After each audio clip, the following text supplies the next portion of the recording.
नमस्कार, capital TV देख रहे हैं आप। मैं हूं आपके साथ पूजा। इस वक्त मैं प्रयागराज महाकुंभ में मौजूद हूं। वैसे महाकुंभ की रौनक तो देखने ही बन रही है, लेकिन महाकुंभ का जो आयोजन हुआ है वो नो डाउट काफी ज्यादा भव्य है और इस भव्यता को कई द्वारों के तरह से सजाया भी गया है। आप मेरे ठीक पीछे देख सकते हैं, ये डमरू द्वार है जिसके ठीक सामने मैं मौजूद हूँ। वैसे तो यहाँ पे कई सारे द्वार बनाए गए हैं, पर ये डमरू द्वार काफी ज्यादा खास है क्योंकि ये महाकुंभ का सेंटर ऑफ अट्रैक्शन है। मेरे लेफ्ट एंड राइट में अगर दोनों साइड की मैं बात करूं तो दोनों तरफ अखाड़ों को जगह दी गई है। तो कैसे ये भव्यता, अलग अलग द्वार चार चांद लगा रहे हैं महाकुंभ में, आज इसी पे आपको तमाम जानकारी देंगे। मेरे साथ जुड़े हैं कैपिटल टीवी के editor in chief doctor Manish Kumar.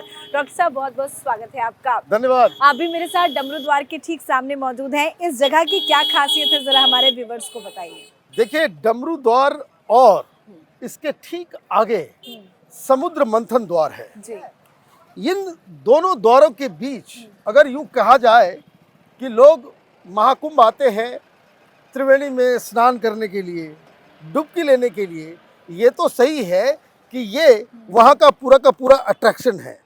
लेकिन इसके बाद अगर कोई जगह है जो सबसे ज़्यादा चर्चा में है, वो ये जगह डमरू द्वार और समुद्र मंथन द्वार के बीच। ऐसा इसलिए क्योंकि अगर आप देखें तो जो तमाम 13 के 13 अखाड़े हैं, उनके लिए जो जगह दिया गया है वो इसी जगह को एलोकेट किया गया है। जितने भी बड़े बड़े साधु सन्यासी, जितने भी बड़े बड़े महंत, जितने बड़े बड़े पीठाधीश्वर, उन लोगों का स्थान यही है। और इसीलिए यहाँ इसे कहते हैं कि जो लोग कल्पवास के लिए आते हैं। एक तो हमने आप लोगों को दिखाया कि कुंभ में किस तरह से लोग टेंट में रहने के लिए, वो नैनी के साइड में, कि जहाँ लोग टेंट में रह रहे हैं वहाँ से स्नान करने के लिए आ रहे हैं, उनके लिए एक धार्मिक पर्व तो है ही कि कुंभ में डुबकी लगाना है। लेकिन सन्यासियों के लिए ये इलाका, ये जगह जो आप अगर आप देखें तो कुछ तस्वीरें भी हम आपको लगातार इसमें दिखाते रहेंगे कि किस तरीके से जो सन्यासी लोग हैं वो यहाँ किस तरीके से रह रहे हैं। आपने भी बहुत सारे सन्यासियों से यहाँ पे मुलाकात की, बातचीत की। यहाँ एक से एक हठ योग करने वाले योगी भी हैं कि कोई ऐसे हैं योगी हैं जो हाथ खड़ा करके बैठे हुए हैं, कोई ऐसे हैं जो बैठते ही नहीं हैं। तरह तरह के योगियों को अगर आपको संगम में स्नान करने के लिए आना है, कुंभ आना है, तो ये वो जगह है जहाँ आपको अलग अलग तमाम नागा साधु, हठ योगी आपको नजर आएंगे। बिल्कुल। तो मैं एक बार फिर से अपने दर्शकों को बता दूं, आप मेरे लेफ्ट एंड राइट साइड दोनों तरफ देख सकते हैं, तस्वीरें भी हम आपको दिखा रहे हैं। ये अलग अलग अखाड़े हैं, कुल 13 अखाड़ों की यहाँ पे पेशवाई हुई है।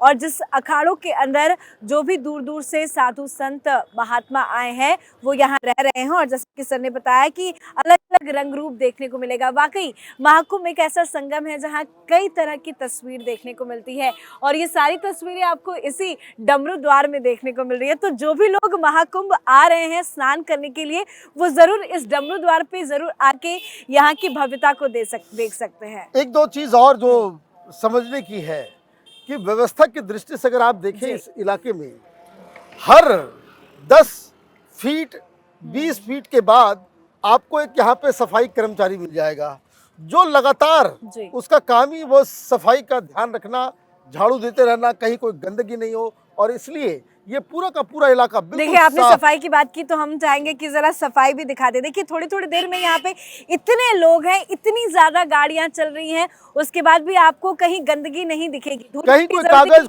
कोई प्लास्टिक नहीं, कोई प्लास्टिक कहीं नहीं। आप अगर दूर तक नजर डालेंगे तो जैसा कि सर ने बताया कि थोड़े थोड़े देर में यहाँ पे सफाई हो रही है। और वाकई में सफाई भी एक बहुत बड़ा चैलेंज है गवर्नमेंट के लिए भी कि किस तरह से सफाई को भी मेंटेन करना है, क्योंकि लाखों लाखों की संख्या में हर दिन लोग यहाँ पे आ रहे हैं, करोड़ों का भी आंकड़ा छूने वाला है। तो ऐसे में ये सफाई भी एक बहुत बड़ा चैलेंज है। सफाई के ऊपर बहुत ही विशेष ध्यान दिया गया और हमें बताया गया है कि जो लोग सफाई कर्मी जो इलाहाबाद और बाकी बाहर के डिस्ट्रिक्ट से भी लोगों को बुलाया गया है, उनके भी रहने खाने पीने का इंतजाम यही कुंभ नगरी के अंदर ही किया गया है। दूसरी चीज जो बड़ी ही रिमार्केबल है, जितने भी अखाड़े हैं उनके द्वार पे बकायदा सेंट्रल फोर्स को जो है लगाया गया है, क्योंकि जैसा कि हम लोग जान रहे हैं, खबरों में आपने देखा होगा कि बहुत सारे कुछ लोगों ने धमकी भी दी, कुछ लोग यहाँ की शांति को डिस्टर्ब करने की कोशिश। तो एक तो सिक्योरिटी पॉइंट ऑफ व्यू भी यहाँ पे ये बिल्कुल सही है। दूसरी चीज एक और कि अगर आप इन अखाड़ों के अंदर जाएंगे तो 24/7 यहाँ लंगर चल रहा है। हम लोगों ने भी खाया, बिल्कुल, बहुत स्वादिष्ट भी था। और बहुत ही स्वादिष्ट बिल्कुल ही सात्विक भोजन यहाँ पे आपको मिलेगा, बिना लहसुन बिना प्याज के। जो व्रत करने वाले लोग जो खाते हैं वो उस तरह का खाना उसके पीना, स्वाद का भी अपना एक अलग ही एक आनंद है। बिल्कुल ये अलग मजा है। तो अगर आप 13 अलग अलग जगहों पे खाना खाना चाहते हैं तो आप इस जगह पे आ सकते हैं। प्लस एक बात और कि जो अखाड़े हैं, ये अखाड़े आपको यहाँ पे 3 तरह के मिलेंगे। एक शैव अखाड़े हैं जिनकी संख्या 6 है, वैष्णव अखाड़े जिनकी संख्या 4 है, और उदासीन अखाड़ा जो गुरु नानक देव को मानते हैं वो 3 अखाड़ा। मतलब खालसा पंथ से भी लोग यहाँ पे आए हुए हैं। अब ये सारे अखाड़े एक साथ, और इन लोगों का बकायदा नंबर दिया हुआ होता है कि किस स्नान में पहला कौन सा अखाड़ा कहाँ पे स्नान करेगा। ये बहुत ही व्यवस्थित तरीके से कुंभ को ऑर्गेनाइज किया गया है, और इसलिए हर जगह आप देखिए, चाहे सफाई हो, चाहे सिक्योरिटी हो, सजावट हो, और साथ ही साथ जिस तरीके से यहाँ के स्थानीय लोग बता रहे थे कि जब पिछली बार यहाँ पे कुंभ हुआ था तो जो सड़कों की चौड़ाई बनाई गई थी उससे ठीक 3 गुनी या 4 गुनी चौड़ाई के साथ इस बार व्यवस्था किया गया है कि ताकि लोगों को रश ना कहीं पे मिले। प्लस पिछली बार मात्र 12 pontoon पुल बने थे, इस बार इसकी संख्या 30 है। मतलब अगर आप उधर टेंट में रहते हैं, इधर आना चाहते हैं, तो आपको कहीं कोई दिक्कत नहीं होगी। और स्नान के लिए भी 50 घाट बनाए गए हैं। तो मुझे लग रहा है कि कुंभ के बारे में जो दिव्यता, जो भव्यता, और एक और शब्द योगी आदित्यनाथ जो इस्तेमाल कर रहे हैं डिजिटल, वो है डिजिटल। तो खैर डिजिटल के बारे में भी आप एक बात समझ लीजिए। अब तक जितने भी कुंभ हुए, ये दुनिया में सबसे ज्यादा प्रचारित प्रसारित कुंभ होने वाला है। क्योंकि आप देखिए हमारे आसपास भी अभी जितने लोग नजर आ रहे हैं, सबके हाथ में फोन है। वो अपने परिवारों को, अपने दोस्तों को, अपने व्हाट्सएप ग्रुप्स पे, अपने फेसबुक से वो लाइव कर रहे हैं और दिखा रहे हैं। आपने भी अपने घर पे कई बार, मैंने भी किया। अब इसका मतलब ये है कि जो डिजिटल रेवोल्यूशन हुआ है, कभी भी इतिहास में कभी भी कुंभ की जो सीधी तस्वीरें, कुंभ के अंदर क्या हो रहा है, किस जगह पे क्या हो रहा है, पूरी दुनिया में ये लाइव होता रहेगा।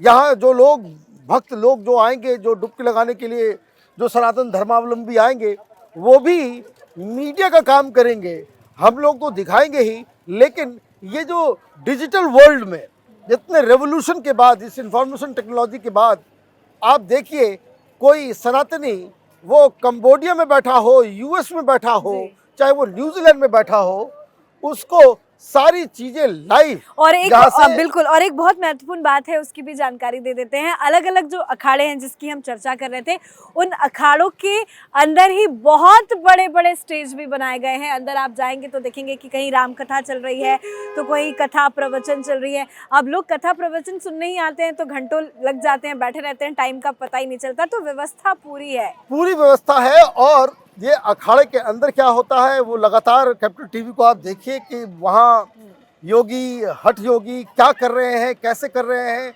और प्लस ये अलग अलग 13 अखाड़े क्या हैं, इनकी उत्पत्ति कहाँ से हुई, क्यों है, ये साधु संत, ये नागा बाबा कुंभ के बाद वो कहाँ जाकर के फिर वो विश्राम करते हैं, कहाँ इससे आते हैं, कहाँ चले जाते हैं, ये तमाम जानकारी वो अगले वीडियो में हम आपको देंगे। जी बहुत बहुत धन्यवाद सर बातचीत के लिए। धन्यवाद। तो वाकई में ये कुंभ जो है वो काफ़ी ज़्यादा महत्वपूर्ण है, क्योंकि एक तो काफ़ी लंबे इंतज़ार के बाद इस महाकुंभ का इंतज़ार हो रहा है।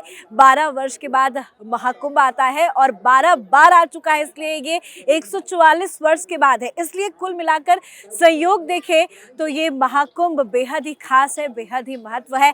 वैसे तो आप प्रयागराज में महाकुंभ में कहीं भी चले जाइए, किसी भी कोने में चले जाइए, आपको आनंद ही आनंद मिलेगा। लेकिन इस वक्त मैं डमरू द्वार के ठीक सामने से आपको ये वीडियो दिखा रही हूँ, यहाँ की तस्वीर दिखा रही हूँ, क्योंकि यहाँ की तस्वीर सबसे ज़्यादा अलग है। क्योंकि लोग अखाड़ों को देखने आते हैं कि अखाड़े के अंदर क्या चल रहा है, कौन कौन से संत महात्मा साधु संत आए हैं।